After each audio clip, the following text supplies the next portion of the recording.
औज़ुबिल्लाहि बिस्मिल्लाहिर्रहमानिर्रहीम अल्लाहुम्मा सल्ली अला मुहम्मद व आलिहि व इत्रतिहि व इदादि कुल्लि मालूम लका। अस्सलाम वालेकुम स्टूडेंट, आज मेरा जो आपके लिए लेक्चर है वो क्या है, फिजिक्स 9th क्लास की चैप्टर नंबर 1 के न्यूमेरिकल नंबर 7 स्टार्ट करेंगे। आपको याद होगा लास्ट 2 लेक्चर्स के अंदर हम 6 न्यूमेरिकल्स कंप्लीट कर चुके थे। फर्स्ट लेक्चर के अंदर 3 न्यूमेरिकल्स कंप्लीट किए थे, सेकंड के अंदर भी 3, और इस लेक्चर में इंशाल्लाह कोशिश करेंगे 4 न्यूमेरिकल चैप्टर 1 के कंप्लीट करके चैप्टर 1 को क्लोज कर देंगे। चैप्टर नंबर 1 का न्यूमेरिकल नंबर 7 स्टूडेंट है क्या, कहता है a screw gauge has 40 division on its circular scale। इसका मतलब स्क्रू गेज बेसिकली आपके पास क्या है, मेजरिंग इंस्ट्रूमेंट है जिसकी लिस्ट काउंट जो होती है 0.001 मिलीमीटर होती है। सिंपली हमने इसको क्या करना है, कहता है a screw gauge has 50 division on its circular scale। एक स्क्रू गेज है जिसके सर्कुलर स्केल के ऊपर जो नंबर ऑफ डिवीजन हैं, जितने इसको पार्ट्स में डिवाइड किया गया वो 50 है। The pitch of the screw gauge is 0.5 millimetre. जो पिच है उसकी वो 0.5 मिलीमीटर है। Find its least count. आपने फाइंड क्या करना है, you have to find the value of least count. Solution की तरफ आते हैं स्टूडेंट। पहले डाटा आपके पास क्या कुछ दिया हुआ है, डाटा में आपके पास स्टूडेंट दिया हुआ है number of division on circular scale. वो स्टूडेंट आपके पास कितना है, 50। पिच आपके पास स्टूडेंट दी हुई है 0.5 mm। You have to find the value of least count of screw gauge. आपको स्टूडेंट याद होगा मैंने आपको बताया था कि लीस्ट काउंट बेसिकली क्या होता है। लीस्ट काउंट किसी भी इंस्ट्रूमेंट से वो रीडिंग जो वो स्मॉलेस्ट रीडिंग जो किसी भी इंस्ट्रूमेंट से आप मेजर कर सकते हैं उसको आप उसकी लीस्ट काउंट कहते हैं। तो बेसिकली आपसे क्या पूछना चाह रहा है, स्क्रू गेज से आप सबसे छोटी वैल्यू कौन सी मेजर कर सकते हैं, सबसे छोटी रीडिंग कौन सी ले सकते हैं, लीस्ट काउंट कहलाती है। स्टार्ट करते हैं। फार्मूला आपके पास स्टूडेंट दिया हुआ,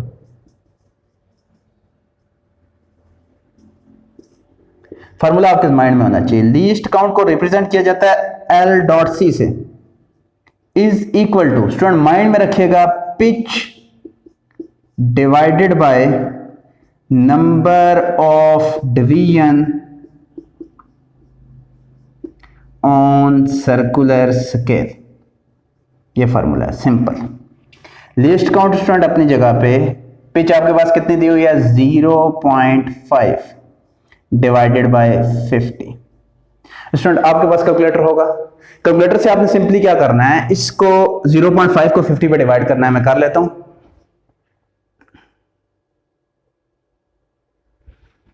जब 0.5 को 50 पे डिवाइड करेंगे तो आपकी वैल्यू आएगी 0.1 मिलीमीटर। दोबारा से चेक कर लें, सॉरी 0.01 मिलीमीटर।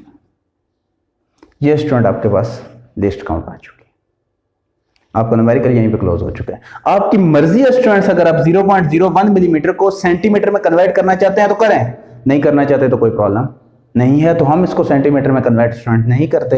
यहीं तक मेरा आंसर है। न्यूमेरिकल नंबर 8 की तरफ आते हैं।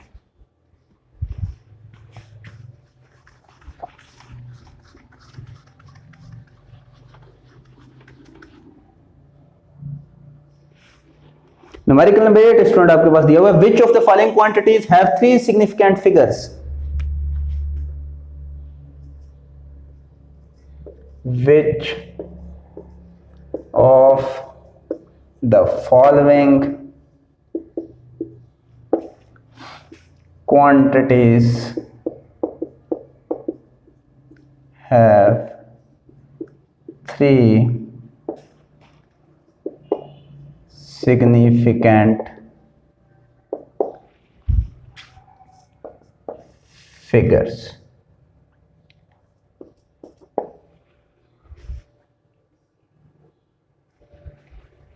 पार्ट ए स्टूडेंट आपके पास दिया हुआ है 3.006 cm।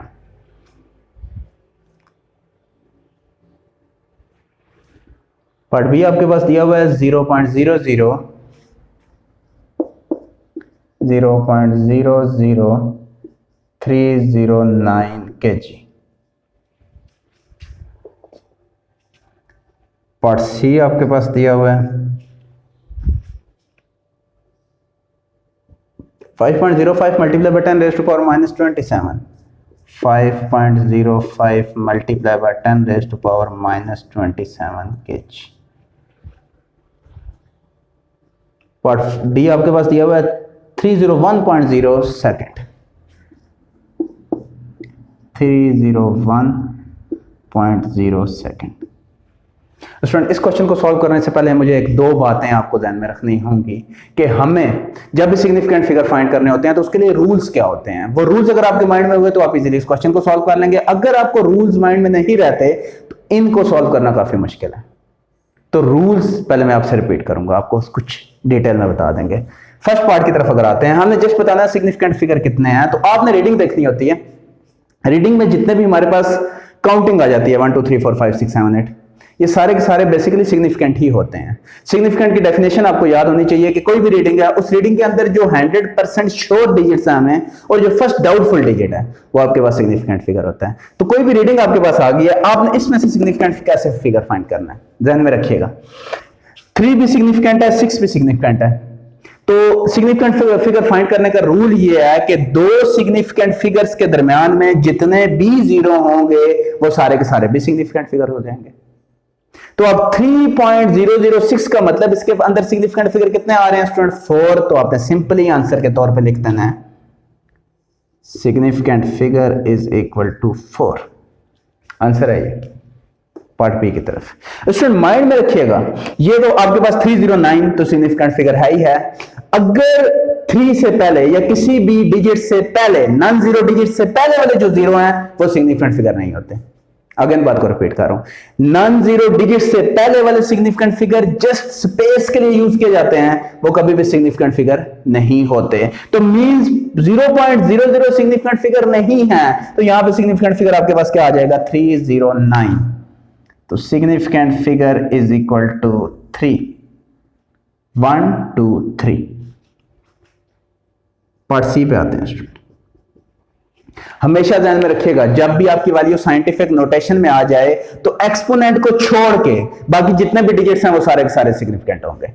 अगेन बात को रिपीट कर रहा हूं, जब भी आपकी वैल्यू स्टैंडर्ड या स्टैंडर्ड फॉर्म में आ जाए या साइंटिफिक नोटेशन में आ जाए तो आपके पास एक्सपोनेंट वाली वैल्यू को छोड़कर जितने भी नॉन जीरो या जितने भी जीरो हैं उसके अंदर शामिल हैं डिजिट्स के अंदर, रीडिंग के अंदर, तो वो आपके पास सारे के सारे सिग्निफिकेंट फिगर्स होंगे। आपके पास एक्सपोनेंट कौन सी वैल्यू आ रही है? 10 raise to power -27। It's mean इसको छोड़ दें। जब आप इसको छोड़ देंगे बाकी आपके पास क्या बचा? 5.05 मींस ये तीनों डिजिट्स आपके पास सिग्निफिकेंट हैं। 3 answer. Next student 301.0। Student mind में रखिएगा, अगर जीरो सिग्निफिकेंट फिगर के बाद आए तो वो भी सिग्निफिकेंट फिगर कहलाता है। बात भूलिएगा मत, अगर जीरो सिग्निफिकेंट फिगर्स के बाद आए तो वो भी सिग्निफिकेंट है। 301 तो सिग्निफिकेंट है ही है, इसमें ये जीरो भी ऐड हो जाएगा तो आपके पास सिग्निफिकेंट फिगर यहां पे स्टूडेंट कितने आ जाएंगे? 4।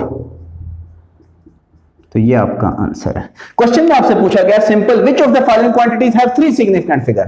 तो 3 सिग्निफिकेंट फिगर स्टूडेंट किस किस के हैं? एक पार्ट डी, पार्ट सी और पार्ट बी। ये दो आपके पास आंसर है स्टूडेंट।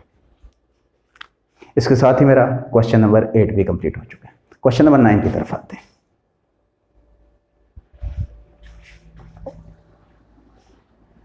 क्वेश्चन 9 भी आपके पास सिग्निफिकेंट फिगर्स ही है। तो अगर आपको 8 क्लियर हो चुका है तो तब तो आप इजीली 9 सॉल्व कर लेंगे। अगर आपको 8 में कोई कंफ्यूजन है तो 9 को दोबारा से मैं एक्सप्लेन करूंगा। उम्मीद है आपका 8 भी जो है वो रिपीट हो जाएगा इसके साथ।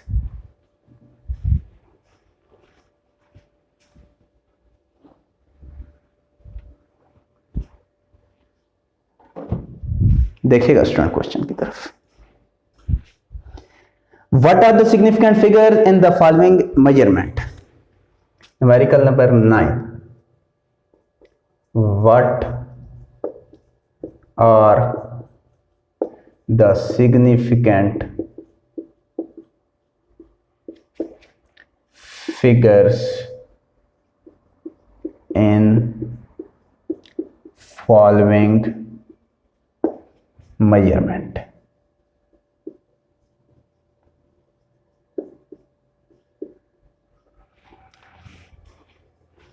पार्ट नंबर ए क्या दिया हुआ है, और से देखिएगा स्टूडेंट, 1.009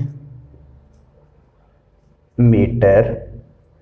पार्ट बी क्या दिया हुआ है स्टूडेंट, 0.00450 0.00450 किलोग्राम। पार्ट सी क्या दिया हुआ है स्टूडेंट आपके पास, 1.66 multiply by 10 raised to power -7, 1.66 multiply by 10 raised to power -7 kg। और डी आपके पास स्टूडेंट क्या दिया हुआ है, 2001 second, 2001 second. Student rule significant figure के दोबारा से आपके माइंड में 100% बैठे होने चाहिए। 1.009, 1 और 9 सिग्निफिकेंट फिगर्स हैं, इनको सिग्निफिकेंट डिजिट्स भी कहा जाता है। अगर मेरा कई दफ़ा मैं वर्ड अगर सिग्निफिकेंट डिजिट फाइंड कर दूं, यूज़ कर लूं, तो उसमें कंफ्यूज नहीं होना। 1 और 9 आपके पास सिग्निफिकेंट फिगर हैं, 0 दोनों दरमियान में आ गए हैं। मैंने आपको बताया था कि दो सिग्निफिकेंट फिगर्स के दरमियान में जो भी 0 आता है वो भी सिग्निफिकेंट फिगर बन जाता है। मींस 1 और 9 तो दो सिग्निफिकेंट फिगर्स हैं, 1 और 9 दो सिग्निफिकेंट फिगर हैं, तो दरमियान में 2 0 आ गए हैं। टोटल सिग्निफिकेंट फिगर कितने हो गए, 4। तो मींस आपका answer significant figure is equal to 4। Part B की तरफ आते हैं। स्टूडेंट आपको याद होगा मैंने आपको कहा था सिग्निफिकेंट फिगर से पहले जो 0 आते हैं वो 0 सिग्निफिकेंट फिगर के अंदर काउंट नहीं होते। अगर सिग्निफिकेंट फिगर के बाद 0 आए तो वो सिग्निफिकेंट फिगर में काउंट किए जाते हैं। तो ये जो 0 है पहले वाले 0.00 या 0 को स्टडी करें तो ये आपके पास सिग्निफिकेंट फिगर नहीं है, ये सिर्फ स्पेस के लिए यूज किया जाता है। तो मींस यहां पे पास आपके पास सिग्निफिकेंट फिगर सिंपल कितने आ जाएंगे, 450, 3 डिजिट्स। यहां पे देखें 0 जो है बाद में आ रहा है सिग्निफिकेंट फिगर के, तो इसलिए इसको सिग्निफिकेंट फिगर कंसीडर किया जाएगा, ये बात माइंड में रखिएगा। C part 1.66 multiply by 10 raised to power -7 kilogram. फिर वही बात स्टूडेंट, अगर आपकी वैल्यू साइंटिफिक नोटेशन में आ जाए तो एक्सपोनेंट वाली वैल्यू को छोड़ दें, बाकी सारे के सारे सिग्निफिकेंट फिगर्स हैं। अगेन बात को रिपीट कर रहा हूं, अगर आपकी वैल्यू साइंटिफिक नोटेशन में आ जाए तो क्या करना है, आपने एक्सपोनेंट वाली वैल्यू को छोड़ देना है। एक्सपोनेंट मींस पावर, पावर वाली वैल्यू को छोड़ देना है, बाकी सारे के सारे सिग्निफिकेंट फिगर्स हैं। तो एक्सपोनेंट वाली वैल्यू को छोड़ें, बाकी वैल्यूज कितनी बनी, नंबर 3। तो मींस सिग्निफिकेंट फिगर स्टूडेंट आपके पास कितने हैं, 3। पार्ट डी स्टूडेंट आपको मैंने बताया था, मैंने आपको ये कहा था कि सिग्निफिकेंट फिगर्स के दरमियान में जो 0 आएंगे उनको सिग्निफिकेंट फिगर काउंट किया जाएगा। तो 2 और 1 सिग्निफिकेंट फिगर है, इनके दरमियान में 2 0 आ गए हैं, तो मींस 2 + 2 4। तो यहां पे सिग्निफिकेंट फिगर स्टूडेंट आपके पास कितने हो गए, 4। ये स्टूडेंट आपके पास आंसर है। अगर स्टूडेंट आपको मेरे लेक्चर समझ आ रहे हो तो नीचे सब्सक्राइब का बटन आ रहा होगा, उस बटन को जरूर क्लिक कर लें। नेक्स्ट क्वेश्चन की तरफ आते हैं। Numerical number 10। यहां पर स्टूडेंट एक और रूल माइंड में रखना है। ये रूल वैसे तो फर्स्ट ईयर की फिजिक्स में मेंशन हुआ है, लेकिन इस न्यूमेरिकल के अंदर ये रूल यूज हो रहा है, तो इसलिए इस रूल को यूज करके आप आंसर फाइंड करेंगे, ये माइंड में रखिएगा।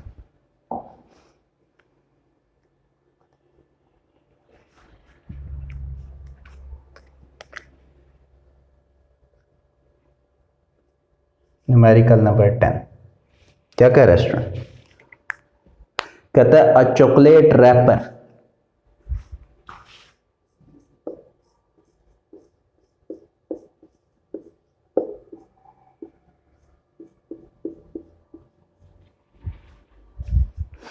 is 6.7 centimeter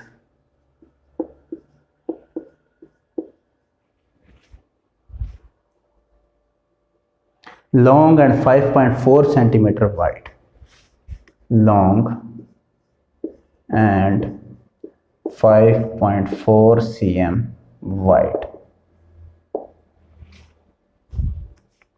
Calculate its area up to a measurable number of significant figure. Calculate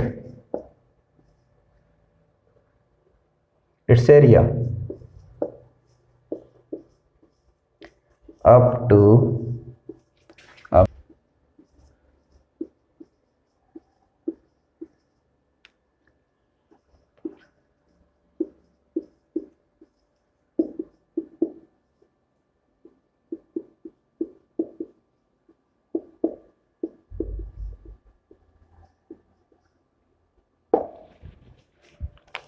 बड़ा सिंपल सा क्वेश्चन है स्टूडेंट। कह रहा है एक चॉकलेट रैपर है, सपोज करते हैं इस फॉर्म में, रेक्टेंगल की फॉर्म में। कहता है इसकी जो लेंथ है वो दी हुई है 6.7 cm और इसकी जो विड्थ है वो स्टूडेंट दी हुई है 4.5 cm। कहता है फाइंड करें एरिया। यही स्टूडेंट बेसिकली आपके पास डाटा है। डाटा क्या है आपके पास? Length 6.7 cm, width 5.4 cm, area find करना है। तो स्टूडेंट आपको याद होगा एरिया का जो फार्मूला होता है वो लेंथ मल्टीप्लाई बाय विड्थ होता है। किस फॉर्म में? रेक्टेंगल की फॉर्म में। तो ये रेक्टेंगल शेप है, तो सॉल्यूशन की तरफ आएंगे तो एरिया का फार्मूला स्टूडेंट सिंपल लगा देंगे, लेंथ क्रॉस विड्थ। तो एरिया अपनी जगह पे, लेंथ स्टूडेंट आपके पास दी हुई है 6.7 मल्टीप्लाई बाय 5.4। इसको मल्टीप्लाई कीजिएगा स्टूडेंट। आपके क्वेश्चंस के अंदर जितने सिग्निफिकेंट फिगर्स हैं, ज्यादा से ज्यादा उतना ही आपके आंसर में सिग्निफिकेंट फिगर्स आने चाहिए जब आप उन दोनों को मल्टीप्लाई कर रहे हो। तो इसके अंदर भी 2 सिग्निफिकेंट फिगर थे, इसके अंदर भी 2 सिग्निफिकेंट फिगर थे। जब मैंने इन दोनों को मल्टीप्लाई किया मेरा आंसर 36.28 अप्रोक्सीमेटली आ रहा है। तो ये 2 सिग्निफिकेंट फिगर स्टूडेंट है तो जरूर, लेकिन क्वेश्चन को अगर मैं देखूं तो क्योंकि 2 है ज्यादा से ज्यादा सिग्निफिकेंट फिगर, तो मेरे आंसर में भी सिंपल 2 सिग्निफिकेंट फिगर तक आंसर आना चाहिए, which is equal to area is equal to 36। Simple student check करें, सेंटीमीटर को सेंटीमीटर से मल्टीप्लाई करें, क्योंकि दोनों को मल्टीप्लाई किया गया तो आपके पास सेंटीमीटर स्क्वायर आ गया। ये आपका आंसर है। इसके साथ स्टूडेंट मेरे 10 न्यूमेरिकल कंप्लीट हो चुके हैं, चैप्टर 1 कंप्लीट हो चुका है। स्टूडेंट अगर आपको मेरे लेक्चर समझ आ रहे हो, मेरे न्यूमेरिकल्स की भी समझ आ रही हो, तो मेरे दोस्तों अपने दोस्तों के साथ मेरे चैनल को जरूर शेयर करें, मेरे चैनल को सब्सक्राइब भी करें। नीचे बेल आइकन दिया हुआ है उसको भी जरूर प्रेस कर लें ताकि मेरे आने वाली तमाम वीडियोस का रेगुलर नोटिफिकेशन आप तक पहुंचता रहे। स्टूडेंट मेरी कोशिश होगी कि तमाम चैप्टर्स के 9th क्लास और 10th क्लास की फिजिक्स के तमाम न्यूमेरिकल्स मैं आपको step by step complete solve करवा सकूं। नेक्स्ट वीडियो तक के लिए स्टूडेंट्स अल्लाह हाफिज।